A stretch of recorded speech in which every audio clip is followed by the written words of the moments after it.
namin, no? Pero pamunuan nila, 'di ba? Pamunuan nila at wag nilang isipin na si Risa ay sobrang ambisyoso, no, na ang pinakamahalaga sa kanya ay tumakbo bilang presidente.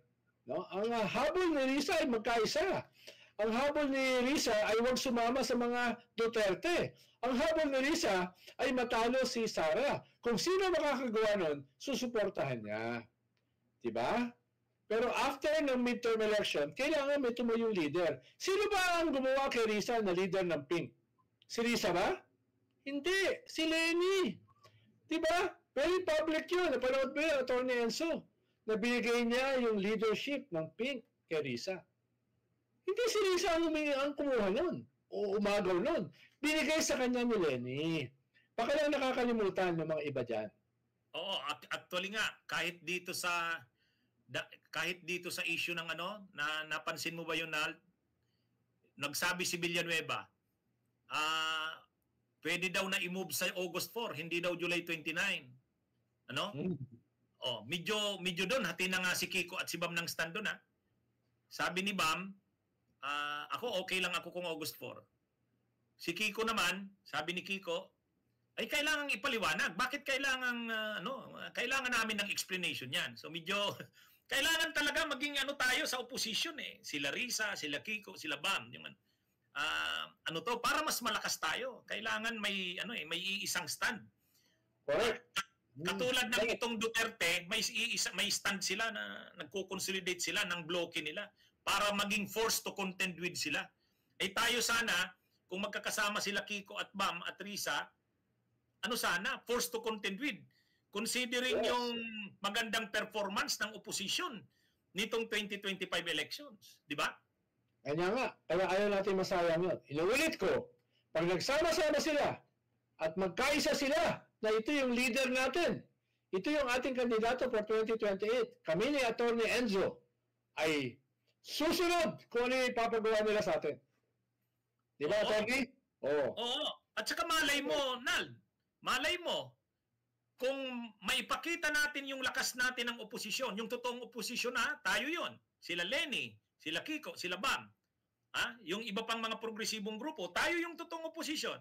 Pag na-consolidate natin ang pwersa natin, kasama sila Lenny, yung Liberal Party, kasama sila Bam, at considering yung pinakita nating performance natin, kahit hindi kami nanalo, pero as an opposition, maganda yung pinakita na showing ng opposition. Baka nga kahit sila Marcos, sila Romualdez, pag nakita nila yung lakas natin, sa mga survey, malakas si Lenny, malakas si Risa, malakas si Bam, malakas tayo, ay posible yan na suportahan nila ang kandidato ng oposisyon. Sila'y nasa likod na lang. Kaysa naman sa manalo si Sara, di ba? Pwede yung ganon. Sa tingin ko naman, kahit naman si Risa, Nald, kahit si Risa, open sa ganon. Wala naman silang malakas na kandidato eh. Diba? At wala silang malakas na kilusan na puro mga volunteers. Katulad ng nakita natin noong 2022 at 2025. Hindi mga bayaran yan. No? Hindi yan mga bayaran. Diba? Kusa yang sumama sa kampanya, kumakatok sa mga bahay, sumasama sa mga mobilisasyon, sa mga rally. At kung ma-harness natin yan, very powerful yan sa social media. Imagine mo kung bawat isa dyan sa kabataan, sa Gen Z, tsaka sa millennial, ay magiging influencer. No? Ang dami yan. Diba? Baka malaos na kami ni Atty. Enzo. Kung na kami, mag-retire na kami. Kung yung mga kabataan ang papalit sa amin na nagsasalita sa ganitong klase mga podcast. Diba, Atty.? Oo. Ano yan? Nakikita natin yung ating mga anak sa Europa. Ang ano lang dito, Nald, kahit naman si Risa nagsabi, bukas siya na tumakbong presidente or vice-presidente, yun ay sa consideration na hindi tatakbo si Lenny. Kung tatakbo si Lenny, pag-iisipan din naman ni Risa yan. Pwede namang Lenny ang susuportahan, siya ang vice. Or kung sino man ang mapagkaisan, Lenny ang presidente, kung sino man ang mapagkaisan, bukas si Senadora Risa doon. Ang maganda lang, i-declare niya ang sarili niya ngayon na handa siya kung ano man ang pagkaisahan ng oposisyon. Kaysa naman sa wala tayong pinoproject na panlaban. Parang lagi na lang Martin Romualdez, Tulfo at saka Sara. Dapat ayaw kasi ni Risa na mangyari uli yung last minute magpasya. Diba? On the final day of filing of candidacy, dun magpasya. Kailangan mas maaga. Parang dito sa binubuo nating mga Senate slate, mas mahalaga, mas maaga. Para makasigurado, yung mga katulad nila Heidi Mendoza, katulad nila Shelo Magno, katulad nila Barry Gutierrez, katulad nila Laila de Lima, Chel Jokno, etc. Diba? Dapat mas maaga. Ganun din, lalo-lalo na dun sa tatakbong presidente at saka vice-presidente. Mas maaga. We owe it to our people. We owe it to our young voters. We owe it to the future generation. We have to be more effective. Diba? Kailangan natin magpasya ng mas maaga. Kaya ang kailangan dyan, para hindi makabalik ang Duterte, hindi manalo si Sara, itong impeachment na ito, napaka-importante.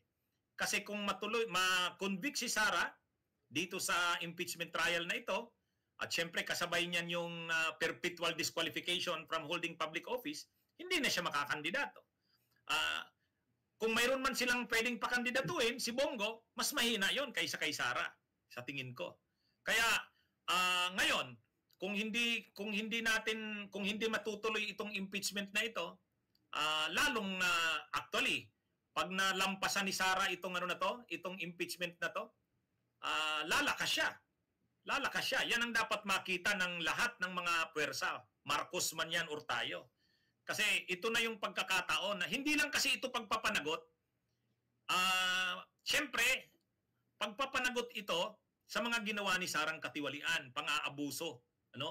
Pero kung siya man ay matanggal sa pagiging pangalawang pangulo at kasabay niyan ay perpetual disqualification, yun ay consequence ng ginawa niya.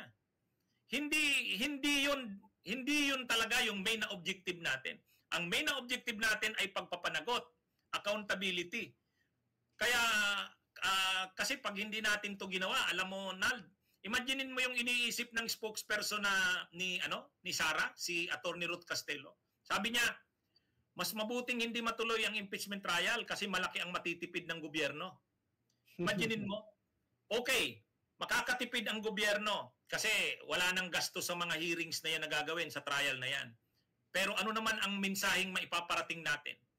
Na yung mga officials ng bansa na nagnanakaw sa pera ng bayan, inaabuso ang pera ng bayan, ganun pala kadali, hindi naman pala sila dapat matakot.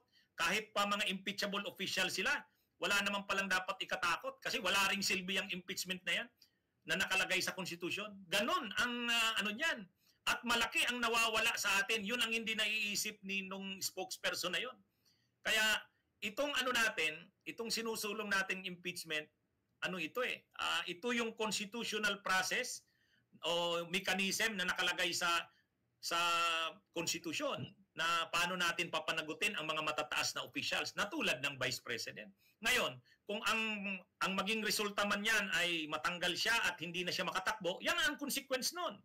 Yan ang consequence nun. So, talaga ito? Hindi talaga pwedeng hindi natin isulong itong impeachment. Kaya lang, parang ang nangyayari ngayon, Nald, tulad ng sinabi natin kanina nung nagsimula tayo, parang kahit sila Chis Escudero nakakaramdam na mahihirapan nilang makuha yung bilang ng boto ng mga senators na papatay ng impeachment eh. Kasi kahit sila Tulfo nagpahayag na, kasama yan sa sinasabi nilang supermajority.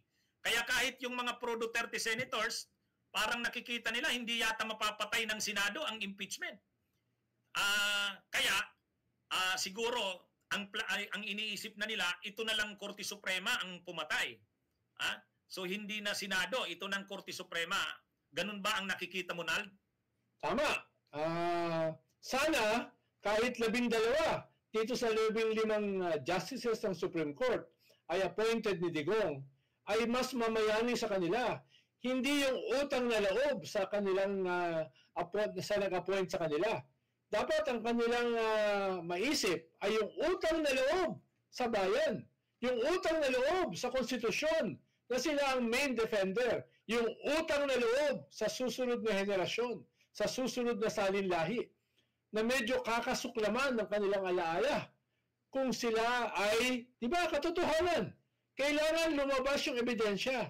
Kailangan makita yung bank accounts mabuksan. Kailangan mag-testify si Las Cañas. Kailangan lumabas yung COA disallowance. Kailangan lumabas kung kanino napunta yung daan-daang milyon na confidential at intelligence fund na ginastos ng 11 araw, no? At ibinigay kay Piatos at saka kay Tempura at saka kay Nova. Yan yung mga dapat lumabas. Kaya yung unang labanan ay katotohanan.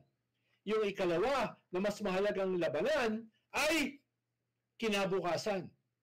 Ito ba ang uri ng leader na gusto nyong maging modelo ng inyong mga anak at ng kanilang magiging anak?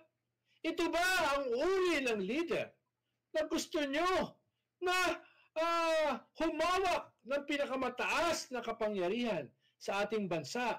Ito ba ang uri ng leader na gustong ibenta ang ating bansa sa mga dayuhan na nanghihimasok na sa ating teritoryo? Ito ba yung uri ng leader na ipinagmamalaki pa yung kanyang paghihigante sa mga bumabatikos sa kanya? Yan ang mas mahalaga. Yan yung mas mahalaga. Ano ba yung karapat-dapat para sa ating mga anak at kanilang magiging anak? Kaya, hindi lang ito usapin ni Sara. Ganyan yung kanyang katauhan, hindi na magbabago. Ang usapin dito, tayo. Anong gagawin natin? Anong klase tayo mga Pilipino?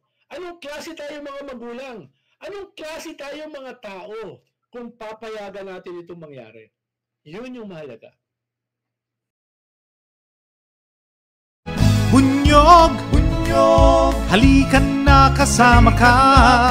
Bunyog, kapag buklod ay may pag-asa. Luzon, Visayas, Mindanao, isa ang pananaw. Sa bagong Pilipinas ang bunyog isisigaw. Bunyog.